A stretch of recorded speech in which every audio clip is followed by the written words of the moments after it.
largely philosophical canon, it's dominated by males. So I'm just kind of curious to hear from you, like what are the consequences of that, and what do you think might be different if more women were given the opportunity to be philosophers?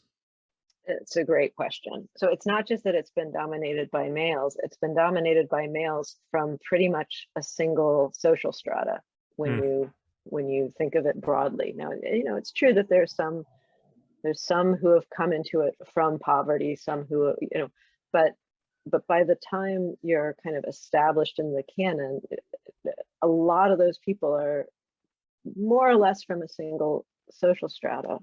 mhm, And I'm increasingly aware of the ways in which that has assured our thinking about ethics, because it has made certain questions not visible. So, for example, I just wrote a book review of a new book out in my subfield of free will and moral responsibility, and it's written by a man who is very interested in the Stoics, as you are, and Buddhist philosophy, and he believes we do not have free will, and he believes that moral anger is essentially retributive, and because we don't have free will, we should give up on moral anger. And he's arguing for this. And part of his argument is that it looks to social psychology to show that expressions of anger are counterproductive in bringing about, socially positive outcomes. And what I want to say back is, well, first, I disagree that all anger is retributive. I disagree that when I'm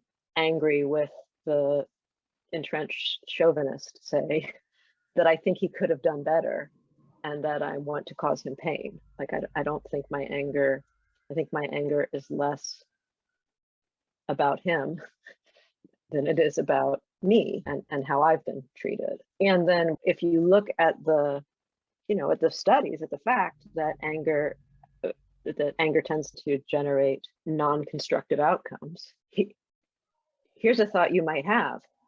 It takes two to tango. Right? yeah.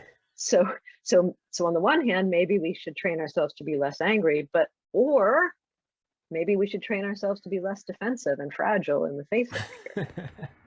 Yeah. And that kind of looking at it from that other angle, I think, is going to be more available to those who have not been on the top of the social strata, so to speak, who are those who have been in a position to be angry about their treatment with people who they don't have any reason to think will change, and yet think it's wrong to ask me to adopt the peaceful and stoic response. Maybe instead you should get over your bad self and start being more empathetic to my situation.